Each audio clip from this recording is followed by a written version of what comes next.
Shalom kepada semua. Sekarang kita masuk ke dalam bab yang kedua, yaitu surat Yesus kepada jemaat Thyatira. Itu surat yang ketiga dari Wahyu bab 2 ayat 18 hingga ke 29. Kita perhatikan pertama-tama ciri-ciri Tuhan Yesus kepada jemaat Thyatira ini dalam ayat 18 yang berkata begini. Dan tuliskanlah kepada malaikat jemaat di Thyatira, inilah firman Anak Allah, yang matanya bagaikan nyala api dan kakinya bagaikan tembaga. Nah, matanya bagaikan nyala api. Ciri ini disebut sebanyak 3 kali, yaitu di sini dalam ayat 18 dan juga dalam bab 1 ya ayat 14 dan juga bab 19 ayat 12. Bab 19 ialah apabila Yesus datang kembali kali kedua, ya. Nah, matanya yang sentiasa melihat, ya, menunjukkan bahwa Yesus itu adalah yang maha mengetahui dan maha hadir. Dan Yesus sadar akan apa yang berlaku dalam gereja, khususnya di Thyatira itu, ya. Nah, kenapa Yesus memperkenalkan diri kepada Thyatira dengan gelaran ini, matanya bagaikan nyala api? Sebab nanti dalam ayat 23, ya, ayat 23, Yesus akan berkata, semua jemaat akan tahu bahwa akulah yang menguji batin dan hati orang, dan bahwa aku akan membalaskan kepada kamu setiap orang menurut perbuatannya. Dan seterusnya, ayat 18 itu ada menyebut tentang kakinya bagaikan tembaga. Ya, dan ini pernah disebut juga dalam bab yang pertama ayat 15, yang tembaganya itu yang dimurnikan dalam api, ya, murni. Yang ini menitik beratkan tentang kemurnian, kesucian, juga menitik beratkan tentang keteguhan, kestabilan, ya, kekuatannya. Yaitu Yesus siap untuk menginjak-injak musuhnya, ya, ataupun mengkikis segala yang tidak murni dengan api yang menyucikan itu. Maka kedua-dua ciri ini, matanya yang menyala dan kakinya itu, ya, bagaikan tembaga yang membara. Ini dua gambaran ini bukanlah image yang lemah lembut tentang Yesus, ya, tetapi gambarannya menunjukkan kekuatan Yesus, ya, kekuatan Yesus yang sangat kuat dan memberi amaran akan kedatangan penghakimannya. Nah, kita lihat satu lagi gelaran Yesus di dalam ayat itu, yaitu anak Allah, ya, dalam ayat 18 tadi, kan. Nah, di sini kita lihat ada satu perubahan gelaran pada diri Yesus. Sebab di dalam bab pertama ayat 13, Yesus adalah anak manusia. Nah, anak manusia itu adalah gelaran yang selalu Yesus pakai untuk dirinya dalam Injil. Selalu, ya, dia pakai anak manusia dan jarang sekali dia pakai anak Allah. Nah, sebagai anak manusia, Yesus dapat bersimpati dengan penderitaan dan ujian yang dilalui oleh jemaatnya ataupun gerejanya. Tapi di sini dalam bab 2 ini, untuk pertama kalinya, ya, dan hanya satu kali ini gelaran anak Allah itu disebut, ya, dan gelaran anak Allah itu adalah untuk menekankan keilahian Yesus Kristus. Sebab Yesus akan menghadapi, berdepan dengan jemaat Thyatira dengan cara yang kuat, dengan cara yang tegas sebagai hakim agung yang ilahi. Nah, seterusnya ayat 19 memberitahu kita tentang pujian untuk jemaat. Yesus berkata, "Aku tahu segala pekerjaanmu, baik kasihmu maupun imanmu, baik pelayananmu maupun ketekunanmu. Aku tahu bahwa pekerjaanmu yang terakhir lebih banyak daripada yang pertama. Nah, Yesus berkata, aku tahu kasih, pelayanan, imanmu, dan ketekunanmu. Nah, dari segi beberapa aspek, jemaat Tiatira adalah gereja contoh, ya, gereja model, ya. Sebab mereka memiliki 4 quality yang hebat ini. Ya, mereka memiliki kasih, mereka sangat aktif dalam pelayanan. Ya, mereka mempunyai iman yang teguh dan ada ketekunan ataupun ketabahan. Nah, Tiatira adalah gereja pertama yang dipuji karena kasihnya. Ya, dan hasil daripada kasih dan imannya itu, maka mereka bertumbuhlah dalam pelayanan. Dan ayat ini mengatakan lagi, aku tahu bahwa pekerjaanmu yang terakhir itu lebih banyak daripada yang pertama. Nah, ini adalah satu pujian. Bukan saja mereka aktif dalam pelayanan, ya, bukan saja mereka ada iman dan sangat tekun, tapi mereka melakukan semua itu dalam ukuran yang semakin meningkat, yaitu ya mereka bertumbuh lagi, mereka bertambah lagi dalam usaha mereka, dalam kasih mereka, dalam pelayanan mereka, dalam iman mereka, dan dalam ketekunan mereka. Mereka bertambah lagi, ya. Tapi di dalam ayat 20 ada pula teguran untuk jemaat. Ayat 20 berkata begini, tetapi aku mencelah engkau kerana engkau membiarkan wanita Isabel yang menyebut dirinya nabiya mengajar dan menyesatkan hamba-hambaku supaya berbuat zina dan makan persembahan-persembahan yang berhala. Oke? Nah, walaupun Yesus melihat ada banyak kebaikan dalam jemaat Tiatira, namun terdapatnya masalah yang serius dengan jemaat ini. Sebab di sini berkata, engkau membiarkan wanita Isabel. Jemaat Tiatira telah membiarkan yang ajaran-ajaran sesat, ya, masuk dan mencemari gereja. Dan ajaran sesat itu datang dalam bentuk seorang wanita yang Yesus panggil sebagai Isabel. Nah, ini bukan nama sebenarnya, ya, tetapi semua sifat kelakuannya menyerupai watak yang ada di dalam Perjanjian Lama, yaitu istri kepada Raja Ahab.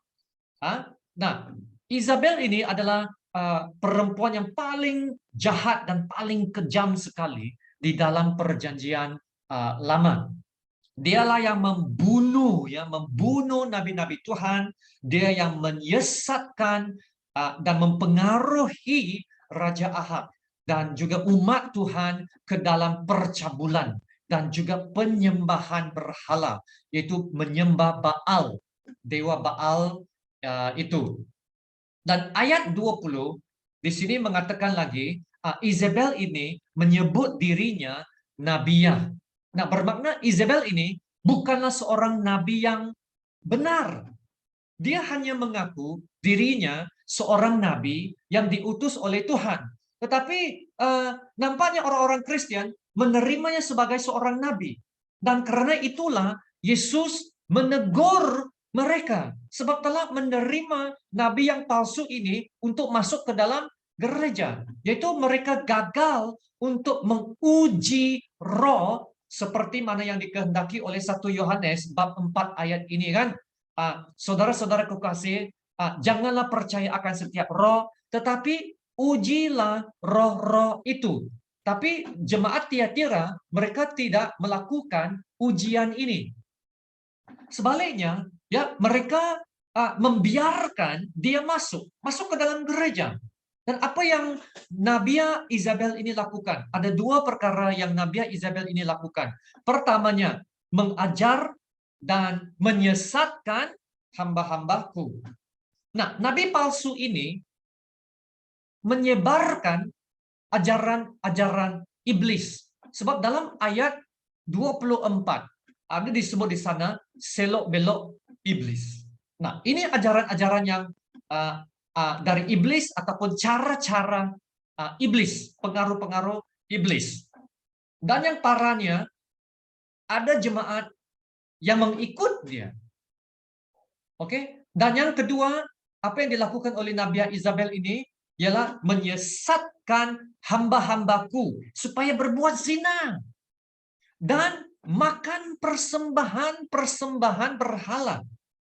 Nah, kita dapat lihat bahwa yang Isabel ini berusaha untuk mempengaruhi dan berkemungkinan dia sangat mendominasi ya atau mengongkong dan mau menguasai pengikutnya. Sebab dalam ayat 22 dikatakan bahwa ada beberapa orang yang telah melakukan perzinaan dengan dia, ya. Perzinaan dengan dia, berzina dengan dia. Dalam arti kata lain, dia dapat menarik hati dan sokongan mereka untuk menjadi satu, menyatukan diri dengan Nabi Isabel ini, ya, yaitu mereka telah hanyut, ya, menyimpang dari ajaran murni tentang kebenaran Kristus dan telah mengikut selok-belok iblis yang disampaikan oleh Nabi Isabel ini, ya. Maka Nabi nama ataupun nama Isabel ini adalah sinonim atau simbolik dengan penyembahan berhala dan hidup yang tidak bermoral, yaitu roh Isabel ini adalah roh yang mengongkong, roh yang menyesatkan, roh yang melemahkan, roh yang menggoda, roh yang membinasakan yang boleh datang ke dalam gereja. So, apa yang dapat kita lihat tentang ataupun dapat kita tahu tentang jemaat Tiatira ini? Ya, mereka memang nampaknya hebat dalam pelayanan. Mereka aktif dalam pelayanan. Tapi mereka lemah dalam firman Tuhan. Dasar kepercayaan mereka, dasar iman, ya, mereka tidak menggunakan firman Tuhan untuk memerangi ajaran-ajaran sesat, tetapi bertolak ansur dengan ajaran-ajaran palsu pula, ya. Nah, Tiatira ini sangat berbeza dengan gereja Efesus yang disebut sebelum ini, yaitu engkau telah mencobai mereka yang menyebut dirinya rasul, tetapi yang sebenarnya tidak demikian, bahwa engkau telah mendapati mereka pendusta, ya. Nah, sebaliknya, Tiatira pula membiarkan nabi palsu Isabel, ya, telah menyusup masuk ke dalam gereja dan memesongkan jemaat dengan ajaran-ajaran dari selok-belok iblis. Mereka bukan seperti Efesus yang mendedahkan ajaran-ajaran palsu, tetapi Tiatira ini menerima, telah membiarkan pengaruh ajaran-ajaran palsu ini masuk ke dalam gereja. Nah, Isabel dari Tiatira ini merupakan pengaruh yang jahat, pengaruh yang jahat terhadap gereja Kristen. Nah, strategi iblis di sini bukannya mau menghancurkan, membinasakan bangunan gereja itu, bukan. Tetapi strategi iblis ialah menggoda, ya, melemahkan, mau kontrol, mau mengongkong, mau menyesatkan umat orang-orang percaya, ya, dengan membawa masuk pengaruh-pengaruh yang tidak sehat, ya, dan cara-cara yang baru, bawa masuk cara-cara yang baru ke dalam gereja dan membawa yang lemah, jemaat yang lemah itu ke dalam godaan, terikut pula dengan godaan-godaan itu.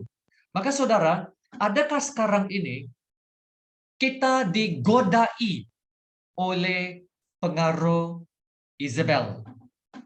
Adakah hidup kita sekarang dipengaruhi atau dikongkong atau dikawal oleh pengaruh Isabel yang menggoda kita, melemahkan kita, ya, menyesatkan iman kita? Ya, pada hari ini pengaruh Isabel wujud dalam pelbagai bentuk, ya, yaitu dalam apa jua godaan yang mau mengongkong, dan mengalihkan hati kita daripada menghormati Tuhan, memberikan penyembahan yang terbaik, dan mengalihkan hati kita ya daripada mencari dahulu kerajaan Tuhannya. Dan sampai kita tidak ada masa untuk membuat saat teduh dan membuat ataupun membaca Alkitab, ya, tidak ada masa untuk itu. Sebab kita telah tergoda, telah terpengaruh dengan semua pengaruh-pengaruh yang lain. Dan pengaruh-pengaruh yang lain, apa jua pengaruh lain yang telah mengalihkan perhatian kita daripada Tuhan sampai tak ada masa untuk membaca Alkitab, tidak ada masa untuk buat saat teduh, semua itu adalah penyembahan berhala dan kita telah dibawa, digoda oleh semuanya itu. Ya, maka saudara, saya tanya sekali lagi.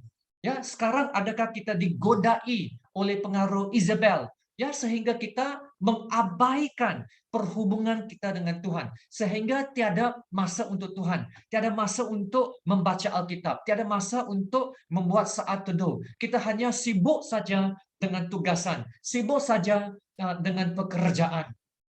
Ya, nah, maka apa yang perlu dilakukan dalam ayat 21 dan ayat 22? Dan aku telah memberikan dia waktu untuk bertobat, tetapi ia tidak mau bertobat dari zinanya. Lihatlah, aku akan melemparkan dia ke atas ranjang orang sakit, dan mereka yang berbuat zina dengan dia akan kulemparkan ke dalam kesukaran besar jika mereka tidak bertaubat dari perbuatan-perbuatan perempuan itu. Nah, Tuhan dalam belas kasihannya, dalam rahmatnya, telah memberikan masa kepada nabi palsu itu untuk bertaubat. Bagi dia peluang untuk bertaubat. Tapi dia menolaknya mentah-mentah. Atau terang-terang dia menolak. Sebab dikatakan dalam ayat 21, ia tidak mau bertobat dari zinanya. Nah, perhatikan ayat 21. Ayat 21 ini, kedua-dua sifat belas kasihan dan penghakiman Tuhan wujud dalam ayat ini. Yaitu memberi waktu untuk bertaubat. Itu belas kasihan Tuhan. Tuhan memberikan masa, Tuhan memberikan peluang, kesempatan untuk nabi palsu ini bertobat. Itu belas kasihan Tuhan. Tapi ia tidak mau bertobat. Nah, kalau tidak mau bertobat, penghakiman. Ya, saudara, dan karena penolakannya untuk bertaubat, maka ia akan menghadapi penghakiman yang teruk. Ya, dalam ayat 22, Yesus mengisytiharkan akan melemparkan dia ke atas ranjang orang sakit dan tidak akan sembuh. Ranjang orang sakit dan tidak akan sembuh. Dan ini merujuk kepada kematian dan neraka. Karena ada disebut di sana ranjang, ya, ranjang, maka dia akan dilemparkan ke dalam neraka, ranjang tempat rehat yang kekal dan tidak akan dapat bangun atau bangkit kembali. Nah, ayat ini mengatakan membawa orang lain untuk, ya, saudara, membawa orang lain untuk melakukan dosa adalah suatu dosa yang besar ataupun suatu kesalahan yang besar. Sebab dalam Matius 18, Yesus memberi amaran bahwa penyesatan akan datang. Tetapi celakalah ya orang yang mengadakannya. Adalah lebih baik kalau batu kilangan diikatkan pada lehernya lalu ia ditenggelamkan ke dalam laut itu. Nah, penghakiman yang paling berat akan menimpa orang-orang yang menyesatkan orang-orang percaya. Jadi batu sandungan ya kepada orang-orang percaya. Dalam perjanjian lama, kehidupan Isabel memang berakhir dengan kematian yang sangat mengerikan, ya, yaitu dia dilempar keluar dari jendelanya, dia mati, ya. Dan ketika mereka ingin menguburkannya, mereka tidak menemukan apa-apa pun pada tubuhnya itu untuk dikuburkan. Ya, karena dia telah dimakan oleh anjing. Ya. Nah, selain itu, dalam ayat 22, Yesus juga memberikan para pengikut Isabel masa untuk bertaubat. Nah, jika mereka tidak bertaubat, Yesus mengancam akan melemparkan mereka ke dalam kesukaran besar, ya, lemparkan ke dalam kesukaran besar. Nah, ini mungkin merujuk kepada satu teguran yang tegas ataupun disiplin, ya, dan penderitaan yang serupa dengan apa yang terjadi dalam tempo kesukaran besar yang akan kita lihat nanti dalam surat Wahyu, ya, yaitu dengan penghakiman 7 meterai itu, 7 sangkakala dengan 7 cawan kemurkaan Allah. Dan masa itu memang, ya, adalah masa dalam kesukaran besar. Ya.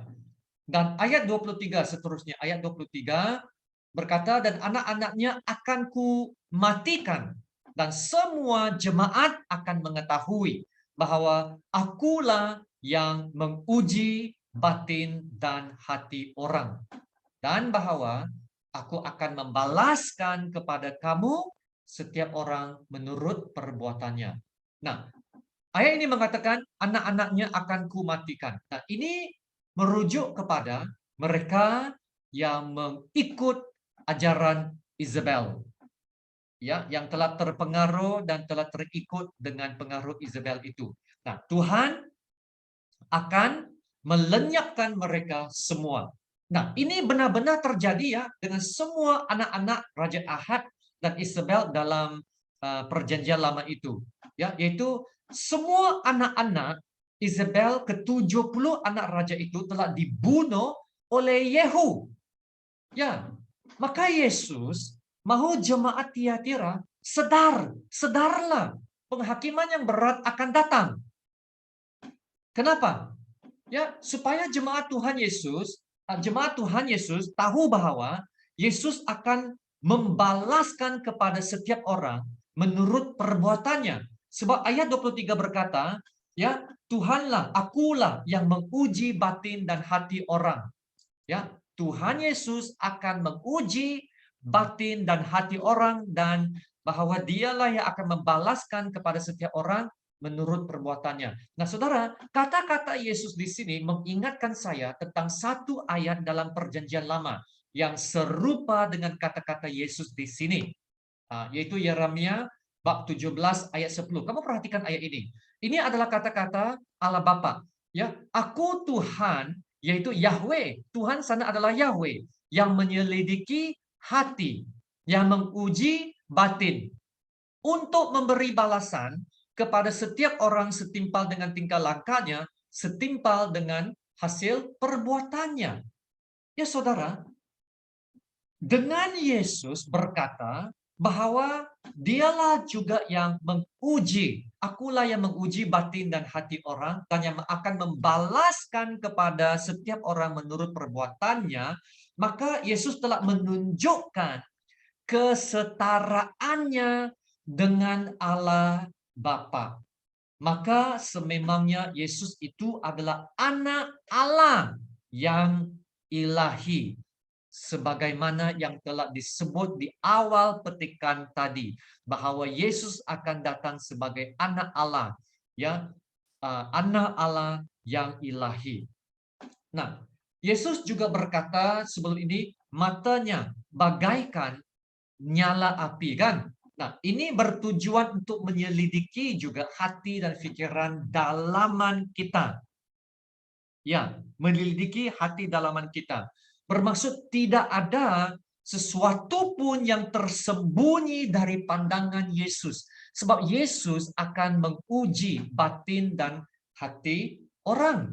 Maka di sini saya menarik satu pelajaran yang sangat penting.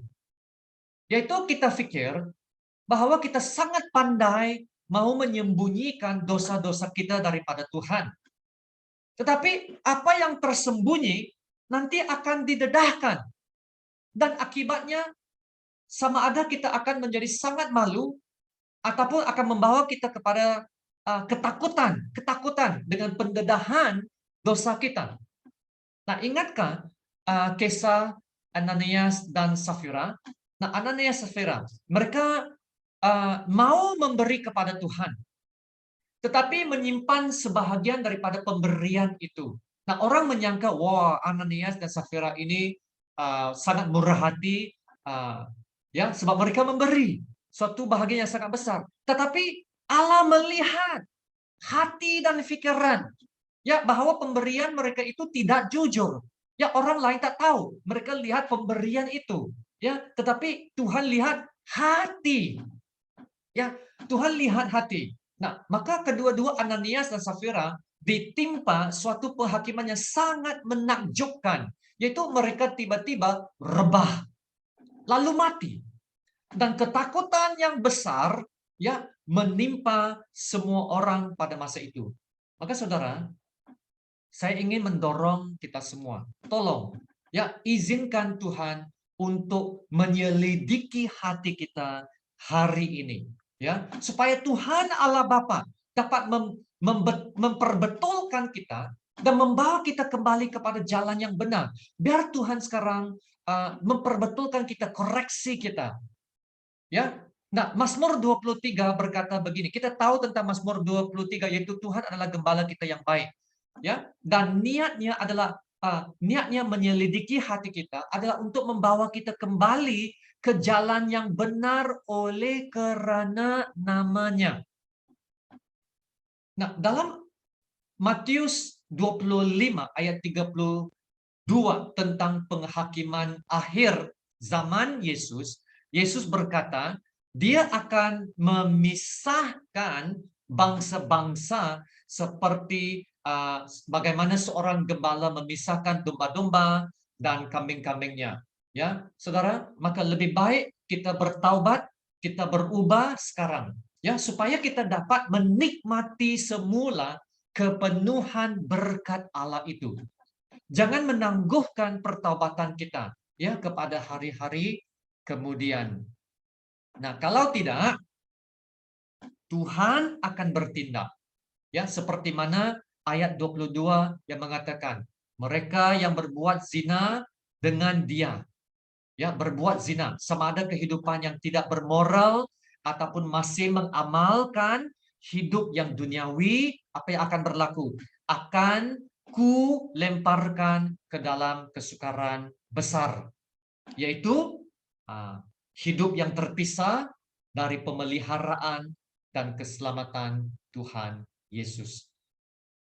Sebab saudara, Tuhan tidak dapat berkompromi ataupun bertolak ansur dengan hidup yang berdosa. Nah, akhir sekali ialah ganjaran. Ganjarannya dalam ayat 26, dan barang siapa menang dan melakukan pekerjaanku sampai kesudahannya, kepadanya akan kukaruniakan kuasa atas bangsa-bangsa, dan dia akan memerintah mereka dengan tongkat besi. Mereka akan diremukkan seperti tembikar tukang periuk, sama seperti yang kuterima dari Bapakku, dan kepadanya akan kukaruniakan bintang timur. Wow, luar biasa petikan ini, saudara, luar biasa. Ya, sebab dalam ketujuh-tujuh surat ini, Yesus menyebut tentang, ada disebut sana, barang siapa menang, orang-orang percaya yang menang. Nah, seperti mana yang kita tahu, gereja-gereja dalam surat Wahyu ini sedang melalui masa-masa yang sangat-sangat sukar sekali, ya, melalui masa penganiayaan, penderitaan yang sangat berat. Ya, ada orang-orang percaya yang akan dibunuh, adanya guru-guru palsu dan yang tidak bermoral seperti Isabel yang akan masuk dan mempengaruhi mereka, menyesat mereka, menggoda mereka, mau mengongkong mereka. Namun, wow, saudara, Yesus berkata, meskipun berada dalam semua keadaan yang begitu menderita dan sukar dan sangat-sangat mencabar ini, orang-orang percaya masih boleh mengatasi dan masih boleh menjadi pemenang. Amin. Dalam semua keadaan ini masih dapat menjadi pemenang lagi.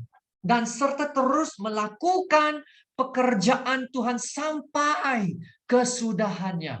Amin. Nah, ini bermaksud di tengah-tengah kesusahan dan kesukaran yang besar, orang-orang percaya masih dapat melakukan perkara yang baik untuk Tuhan.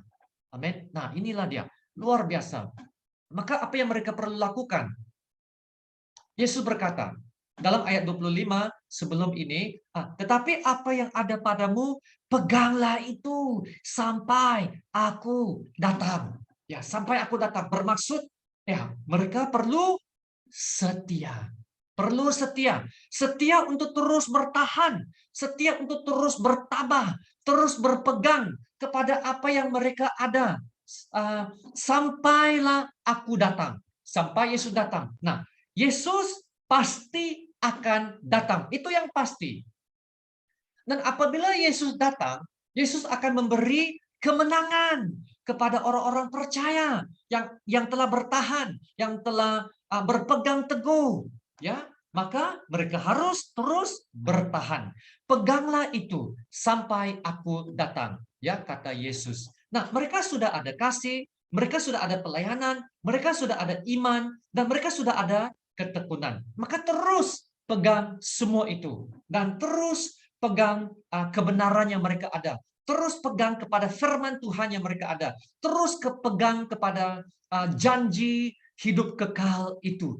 Ya, jangan tinggalkan kasih yang mula-mula, kasih yang pertama itu, dan teruslah mentaati firman Tuhan. Ya, khususnya apabila Yesus pernah ada sebut di dalam Matius 24 itu, nanti akan bertambahnya kedurhakaan dan kasih kebanyakan orang akan menjadi dingin. Nah, saudara, Yesus telah memberi amaran, kasih ramai orang akan menjadi dingin. Maka apa yang perlu kita buat? Mesti jaga hati kita supaya terus mengasihi Tuhan. Menjaga hati kita supaya akan ada kerinduan untuk Tuhan Yesus. Ya, kerinduan untuk buat saat teduh, kerinduan untuk membaca firman Tuhan, kerinduan untuk mengenal Tuhan.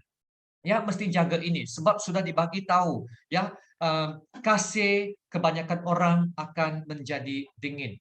Maka bagi mereka yang berpegang teguh, ya, dan menang, Yesus menjanjikan akan memberi apa? Memberi mereka kuasa atas bangsa-bangsa. Wow, kuasa atas bangsa-bangsa, dan mereka akan memerintah dengan tongkat besi. Wah, nah kenyataan ini, yaitu tongkat besi itu uh, pernah disebut, ya, dalam Mazmur 2:9 dan juga diulangi dalam Wahyu 19:15. Kalau Mazmur 2 itu berbicara tentang authority ataupun kekuasaan Mesia yang akan datang, yaitu apabila Mesia itu datang, dia akan datang kembali dan memerintah seluruh bumi, yaitu Yesus, ya, merujuk kepada Mesia yang akan datang. Dan dalam Wahyu 19 ayat 15 telah saya bagi tahu beberapa kali, Wahyu 19 adalah kedatangan Yesus kali kedua. Ya, dia juga akan menggembalakan dengan gada besi, tongkat besi. Nah, itu adalah Yesus. Yesus akan datang menghakimi, Yesus akan datang untuk memerintah. Nah, sekarang ini kalau kamu lihat balik kepada ayat 27, Yesus mengatakan, para pemenang akan memerintah dengan tongkat besi. Tongkat besi, gada besi itu ialah yang Yesus punya dalam Mazmur 2 dan Wahyu 19. Tapi di sini Yesus berkata, mereka pula barang siapa menang akan memerintah dengan tongkat besi. Maksudnya, Yesus melibatkan jemaat yang setia dari Thyatira dalam pemerintahan bersama dengan Yesus. Wow. Yesus melibatkan barang siapa yang menang. Bermaksud Yesus mengongsikan kuasa dan pemerintahannya bersama-sama dengan pengikut-pengikutnya yang setia, yang berpegang sampai akhir itu. Amin. Ya, tapi sekarang mereka mungkin merasa sangat dikuasai, sangat dikongkong oleh pengaruh Isabel ini, ya, yang coba menguasai mereka, melemahkan mereka, menggoda mereka, mengancam mereka, mau mendominasi mereka. Tapi namun Yesus berkata, kemenangan mutlak akan menjadi milik Yesus, akan menjadi milik mereka, ya, sebab mereka akan memerintah bersama-sama dengan Yesus. Wow. Nah, ini saudara adalah message yang sangat-sangat penting. Karena kemudian dalam bab-bab yang nanti dalam ayat bab-bab 17, 18, 19 yang akan datang, Anda akan melihat seorang wanita lagi yang dipanggil sebagai pelacur besar. Nah, Isabel dalam bab 2 adalah seperti pelacur besar ini dalam bab 17 ini, ya. Nah, perempuan ini, pelacur besar ini akan duduk di atas seekor binatang merah ungu. Dan wanita ini disebut pelacur besar. Pelacur besar itu adalah Babel yang akan datang untuk memerintah bumi dan juga akan menyiksa orang-orang percaya. Maka ia akan menjadi suatu waktu kegelapan. Suatu waktu kegelapan yang besar. Tapi hanya untuk sementara saja. Waktu kegelapan itu. Kenapa? Sebab bintang timur akan datang. Amin. Bintang timur. Apa itu bintang timur? Ada disebut di dalam 22 ayat 16, yaitu aku adalah tunas. Siapa itu? Yaitu Yesus. Yesus itu adalah bintang timur. Aku adalah tunas, yaitu keturunan Daud, bintang timur yang gilang gemilang. Nah, saudara, Yesus mengatakan, aku akan dan kepadanya akan kukaruniakan bintang timur. Akan kukaruniakan bintang timur, kan? Dan kita tahu bintang timur itu adalah Yesus. Bermaksud, Yesus menawarkan segala kepenuhan pada dirinya kepada kita. Offer. Yesus offer, menawarkan dirinya kepada kita. Ya, bermaksud Tuhan akan terbit atas kita. Wah, luar biasa. Memberikan segala-galanya kepada kita. Nah, apakah tujuan bintang timur? Ia adalah cahaya pertama di waktu pagi. Permulaan hari yang baru. Ya. Lalu apabila kita lihat cahaya di waktu pagi ini, nah kita tahu bahwa malam yang panjang akan segera berakhir. Ya, dan kita akan lihat selepas malam ini akan melihat matahari yang akan terbit dengan cahaya kegemilangannya. Wow. Nah, sekarang kita hidup dalam zaman kegelapan. Tetapi Yesus akan datang kembali. Dan apabila hari itu tiba, maka ia akan menjadi suatu hari yang paling mulia sekali, yang penuh dengan kegemilangan dan kemuliaan Yesus. Haleluya. Ya, maka saudara, untuk kita pelajaran kita hari ini, maka jauhilah kehidupan kegelapan dan hiduplah dalam terang kebenaran Yesus yang akan membawa kita kepada kemuliaannya yang kekal itu. Nah, Paulus pernah juga sebut tentang hal itu dalam Roma 13, ya. Hari sudah jauh malam, telah hampir siang. Sebab itu, ya, marilah kita menanggalkan perbuatan-perbuatan kegelapan dan mengenakan perlengkapan senjata terang. Marilah kita hidup dengan sopan seperti pada siang hari. Nah, jangan dalam pesta pora dan kemabukan. Jangan dalam percabulan dan hawa nafsu. Jangan dalam perselisihan dan iri hati. Tetapi kenakanlah Tuhan Yesus Kristus sebagai perlengkapan senjata terang, dan janganlah merawat tubuhmu untuk memuaskan keinginannya. Haleluya. Maka saudara, bagaimana kita mau terus tinggal dalam terang itu? Yaitu dengan kita terus tinggal di dalam Tuhan Yesus dan hidup mengikut jalannya. menuruti kebenarannya. Ya, Yohanes 8:12 Yesus berkata, "Akulah terang dunia. Barang siapa mengikut aku, ia tidak akan berjalan dalam kegelapan, melainkan ia akan mempunyai terang hidup." Maka saudara, jagalah kehidupan kita, jagalah iman kita ya dengan Tuhan.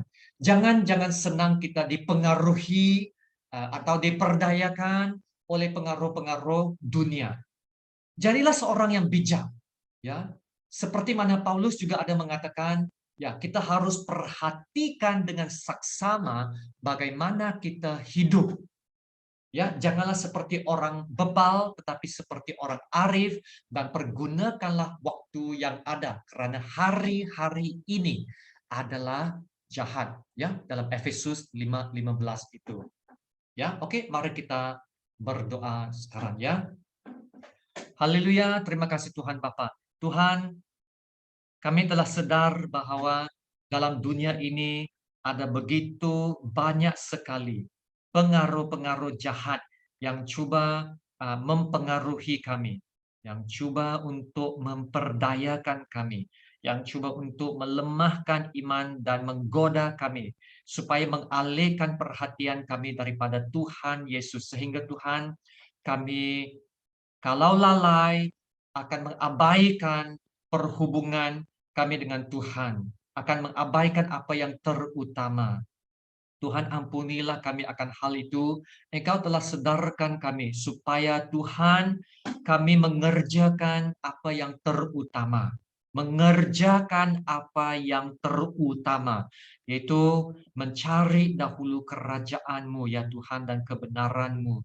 Ya Tuhan, sedarkan kami, dan melalui kesedaran ini kami akan bertindak dan berubah dan perhatikan dengan saksama bagaimana kami mau hidup seterusnya. Dan jangan lagi jadi seperti orang bebal, tetapi seperti orang bijak. Dan kami akan mempergunakan waktu kami dengan sebaik-baiknya. Sebab hari-hari ini adalah jahat. Nah, kami harus dipenuhi roh dan jangan mabuk oleh anggur yang akan membawa kepada keinginan hawa nafsu itu. Terima kasih Bapa atas kebenaran firman-Mu, dan Tuhan teruslah memberkati setiap pendengar, supaya Tuhan lewat daripada firman-Mu ini kami akan bangkit semula dan memberikan hati kami kepada yang terutama, yaitu Yesus Kristus. Terima kasih Bapa. Dalam nama Tuhan Yesus kami berdoa dan ucap syukur. Amin. Oke saudara, terima kasih. Tuhan memberkati engkau dan melindungi engkau. Dan Tuhan menyinari engkau dengan wajah-Nya dan memberi engkau kasih karunia-Nya. Dan Tuhan menghadapkan wajah-Nya kepadamu dan memberi engkau damai sejahtera. Amin.